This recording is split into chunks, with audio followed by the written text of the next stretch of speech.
9-10 SLST interview যারা দিতে যাচ্ছেন তাদের ক্ষেত্রে বিএড এর বইপত্র খুলে বসে এখন বিএড এর সমস্ত কিছু রেডি করা মানে মহাসাগর পাড়ি দেবার জোগাড়। আমার যে সমস্ত ভিডিওগুলো রয়েছে সেখানে কিন্তু আমি বিএড থেকে ম্যাক্সিমাম জিনিসপত্র খুব সহজভাবে সরল ভাষায় তৈরি করে দিয়েছি। আজকে সেই রকমই একটি ইম্পর্টেন্ট জিনিস দিয়ে আসছি, সেটা হচ্ছে ভাষা দক্ষতার যে সমষ্টি যাকে বলা হয় listening, speaking, reading, writing, LSRW। এখান থেকে কি কি প্রশ্ন হতে পারে এই টপিক থেকে আজকে 50টি প্রশ্ন আপনাদের এক জায়গায় করে দিচ্ছি। এই 50টি প্রশ্ন ভালো করে আত্মস্থ করুন, সমস্ত কিছু এর মধ্যেই থাকবে। ভালো করে এগুলোকে নোট ডাউন করে নিন। যদি প্রয়োজন মনে করেন পিডিএফ কালেক্ট করবার, এই নম্বর থেকে আপনারা কিন্তু পিডিএফও কালেক্ট করতে পারেন। কিন্তু একটু ভালো করে যদি আপনি 3-4 বার ভিডিওটা দেখে নেন অথবা পিডিএফ যদি নেন 2বার পড়ে নেন, তাহলে কিন্তু একদম আপনার আত্মস্থ হয়ে যাবে সবটা। অর্থাৎ এগুলো একদম সহজ সরল ভাষায় আপনাদের জন্য কিন্তু নিয়ে আসছি। এগুলো রেডি করুন ভালো করে। শুরু করছি। 1 নম্বর প্রশ্ন, LSRW বলতে কি বোঝায়? LSRW হলো listening, speaking, reading and writing, এই 4টি ভাষা দক্ষতার সমষ্টি। LSRW স্কিলস কেন গুরুত্বপূর্ণ? এই 4টি স্কিল হলো ভাষা শেখার মূল ভিত্তি, যা ইফেক্টিভ কমিউনিকেশন করতে সাহায্য করে। নেক্সট প্রশ্ন, LSRW এর মধ্যে কোন স্কিল আগে শেখানো উচিত? লিসেনিং স্কিল আগে শেখানো উচিত। কেন লিসেনিং স্কিল আগে শেখানো উচিত? কারণ শিশু প্রথমে শুনে ভাষা শেখে, তারপর কথা বলা শুরু করে। এই কারণেই বাচ্চাদের ক্ষেত্রে যখন সে কথা বলা শেখেনি তখনও বলা হয় যে ওর সাথে যত বেশি কথা বলবে তত তাড়াতাড়ি সে কথা শিখবে। লিসেনিং স্কিল কি? অন্যের কথা মনোযোগ দিয়ে শোনা এবং বুঝতে পারাই হচ্ছে লিসেনিং স্কিল। এটা শুধুমাত্র পড়াশোনার ক্ষেত্রে নয়, গান যে আমরা শুনি, ভালো শ্রোতা হতে গেলেও এই লিসেনিং স্কিল দরকার। কিভাবে লিসেনিং স্কিল উন্নত করবেন? Audio, story telling, instruction based activities ইত্যাদির মাধ্যমে করব। স্পিকিং স্কিল কাকে বলে? নিজের ভাব স্পষ্টভাবে ভাষায় প্রকাশ করার ক্ষমতাকে বলা হয় স্পিকিং স্কিল, অর্থাৎ যে ভালো কথা বলতে পারে। স্পিকিং স্কিল কিভাবে উন্নত করবেন? Role play, group discussion, conversation প্র্যাকটিসের মাধ্যমে। রিডিং স্কিল কি? লেখা পড়ে তা বুঝতে পারবার যে ক্ষমতা তাকে বলা হয় রিডিং স্কিল। রিডিং স্কিল উন্নত করবার উপায় কি? লাউড রিডিং, জোরে জোরে পড়া, সাইলেন্ট রিডিং, নিজের মনে পড়া, এবং কম্প্রিহেনশন প্র্যাকটিস। পরবর্তী প্রশ্ন, রাইটিং স্কিল কি? নিজের চিন্তা লিখিতভাবে প্রকাশ করবার যে ক্ষমতা তাকে বলা হয় রাইটিং স্কিল। কিভাবে উন্নত করবেন writing skill? Paragraph writing, diary writing এবং guided writing practice. Receptive skills কি? লিসেনিং এবং রিডিং হলো রিসেপটিভ স্কিলস। প্রোডাক্টিভ স্কিলস কাকে বলা হয়? প্রোডাক্টিভ স্কিল হচ্ছে স্পিকিং আর রাইটিং, এই দুটোকে বলা হয় প্রোডাক্টিভ স্কিলস। লিসেনিং স্কিল শেখাতে কি কি ম্যাটেরিয়ালস ব্যবহার করবেন? Audio clips, videos, teachers instructions. Speaking skill শেখাতে কি কি অ্যাক্টিভিটি করবেন?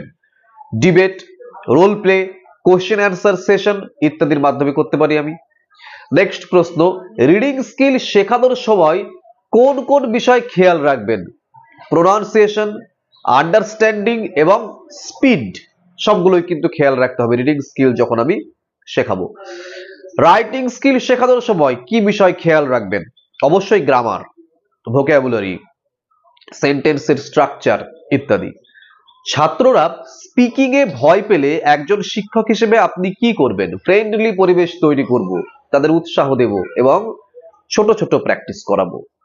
পরবর্তী প্রশ্ন, লিসেনিং এ দুর্বল ছাত্রদের কিভাবে সাহায্য করবেন আপনি একজন শিক্ষক হিসেবে? সহজ অডিও দিয়ে শুরু করে ধীরে ধীরে লেভেল বাড়াবো। রিডিং এ স্লো লার্নার হলে আপনি কি করবেন একজন শিক্ষক হিসেবে? সহজ টেক্সট দিয়ে প্র্যাকটিস করিয়ে তারপর আস্তে আস্তে ধীরে ধীরে তার উন্নতির চেষ্টা করব। পরবর্তী প্রশ্ন, রাইটিং এ ভুল যদি বেশি হয় একজন শিক্ষক হিসেবে আপনি কি করবেন? আমি নিয়মিত কারেকশন করব, ফিডব্যাক দেব এবং তাকে প্র্যাকটিসের মধ্যে রাখবো। LSRW স্কিলস একসাথে আপনি কিভাবে শেখাবেন? অ্যাক্টিভিটি বেসড লার্নিং এর মাধ্যমে 4টি স্কিলকেই একসাথে ইন্টিগ্রেট করা যায় সেটাই করব। ক্লাসরুমে LSRW আপনি কোন সিকোয়েন্সে ব্যবহার করবেন? লিসেনিং, স্পিকিং, রিডিং, রাইটিং, এই সিকোয়েন্সটি অনুসরণ করব। নেক্সট, LSRW স্কিলস মূল্যায়ন কিভাবে করবেন? Listening test, oral test, comprehension, writing task ইত্যাদির মাধ্যমে করব। গ্রামার কি LSRW এর মধ্যে পড়ে? গ্রামার কোনো আলাদা স্কিল তো নয়, কিন্তু রাইটিং এবং স্পিকিং এর জন্য তো অবশ্যই গুরুত্বপূর্ণ ভূমিকা রাখে, সুতরাং LSRW এর মধ্যে পড়ে গ্রামার। ভোকাবুলারি এর ভূমিকা কি? ভোকাবুলারি 4টি স্কিলেই প্রয়োজনীয় হয়। LSRW 4টি স্কিলেই কিন্তু ভোকাবুলারি লাগে। LSRW শেখাতে টেকনোলজি কিভাবে ব্যবহার করবেন? Audio video, smart class, online tools ইত্যাদি কিন্তু LSRW শেখাতে আমরা ব্যবহার করতে পারি টেকনোলজি হিসেবে আর কি। কেন LSRW ইন্টিগ্রেটেড অ্যাপ্রোচ গুরুত্বপূর্ণ? কারণ 4টি স্কিল একে অপরের সাথে সম্পর্কিত এবং একসাথে শেখালে ভালো ফল পাওয়া যায়। ওকে, LSRW এর স্কিলস শেখানোর মূল লক্ষ্য কি? ছাত্রদের কমিউনিকেটিভ কম্পিটেন্স গড়ে তোলা।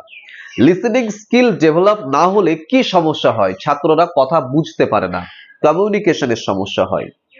পরবর্তী প্রশ্ন, স্পিকিং স্কিল ডেভেলপ যদি না হয় তাহলে একটি ছাত্রের কি সমস্যা হতে পারে? ছাত্ররা নিজের ভাব সঠিকভাবে কিন্তু প্রকাশ করতে পারবে না স্পিকিং স্কিল যদি ডেভেলপ না হয়। রিডিং স্কিল যদি দুর্বল হয় তাহলে একজন ছাত্র কোন সমস্যার সম্মুখীন হয়? ছাত্ররা টেক্সট বুঝতে পারবে না, একাডেমিক পারফরমেন্স কমে যাবে। রাইটিং স্কিল দুর্বল হলে কি সমস্যা হয়? ছাত্ররা সঠিকভাবে কোনো কিছু লিখতে পারবে না নিজের মতো করে এবং পরীক্ষায় অবশ্যই কম নম্বর পাবে। লিসেনিং স্কিল শেখাতে টিচারের ভূমিকা কি হওয়া উচিত? পরিষ্কারভাবে কথা বলা এবং ইন্টারেস্টিং ওয়েতে কথা বলা। ইন্টারেস্টিং অডিও ব্যবহার করতে পারেন তিনি, এই সমস্ত কিছু করে তিনি সেটি করতে পারেন। স্পিকিং স্কিল শেখাতে টিচার কিভাবে মোটিভেট করতে পারেন? ভুলকে শেখার অংশ হিসেবে দেখাবেন তিনি এবং সাপোর্টিভ পরিবেশ তৈরি করবেন, বন্ধুত্বপূর্ণ পরিবেশ তৈরি করবেন। নেক্সট প্রশ্ন, রিডিং স্কিল শেখাতে টিচার কিভাবে সাহায্য করতে পারেন? সহজ থেকে কঠিন টেক্সট দিয়ে একজন শিক্ষক প্র্যাকটিস করাবেন। রাইটিং স্কিল শেখাতে টিচার কিভাবে সাহায্য করবেন? রাইটিং স্কিল বাড়ানোর জন্য স্টেপ বাই স্টেপ কাজকর্ম করা যেতে পারে এবং অবশ্যই শিক্ষক সেটা কারেকশন করবেন। পেয়ার ওয়ার্ক কিভাবে LSRW তে সাহায্য করে? ছাত্ররা একে অপরের সাথে প্র্যাকটিস করে কনফিডেন্স বাড়ায়। গ্রুপ ডিসকাশনের ভূমিকা কি এক্ষেত্রে? স্পিকিং এবং লিসেনিং স্কিল অনেক উন্নত হয় গ্রুপ ডিসকাশনের মাধ্যমে। স্টোরি টেলিং কিভাবে কাজে লাগে LSRW তে? স্টোরি টেলিং লিসেনিং এবং স্পিকিং স্কিলকে অবশ্যই উন্নত করে, যে কারণে স্টোরি টেলিং লিসেনিং মানে LSRW তে গুরুত্বপূর্ণ ভূমিকা পালন করে। লাউড রিডিং এর ভূমিকা কি? লাউড রিডিং এর সুবিধা কি? প্রোনাউন্সিয়েশন এবং ফ্লুয়েন্সি ইমপ্রুভড হয়। সাইলেন্ট রিডিং এর সুবিধা কি? দ্রুত বোঝার ক্ষমতা বৃদ্ধি পায় মনে মনে পড়লে silent reading a. Guided writing কি? টিচারের সাহায্যে স্টেপ বাই স্টেপ রাইটিং শেখানো, তাকে বলা হয় গাইডেড রাইটিং। ফ্রি রাইটিং কি? ছাত্ররা নিজের মতো করে স্বাধীনভাবে লেখা যখন শেখে তখন তাকে বলা হয় ফ্রি রাইটিং। এরর কারেকশন কি এবং কেন গুরুত্বপূর্ণ? ভুল ঠিক করে সঠিক ল্যাঙ্গুয়েজ ইউজ শেখায় এরর কারেকশন। মানে আপনি 10টা সেন্টেন্স দিলেন, তার মধ্যে প্রত্যেকটিতে ভুল আছে, গ্রামাটিক্যাল ভুল হতে পারে, স্ট্রাকচারে ভুল হতে পারে, সেগুলো তারা ঠিক করছে, এগুলো LSRW এর মধ্যে পড়ছে। ফিডব্যাকের গুরুত্ব কি? ছাত্রদের উন্নতির দিক নির্দেশ করে ফিডব্যাক। LSRW শেখাতে লার্নার সেন্টার্ড অ্যাপ্রোচ কেন খুব জরুরি? এতে ছাত্ররা অ্যাক্টিভিটি বেসড অংশগ্রহণ করে এবং দ্রুত শেখে।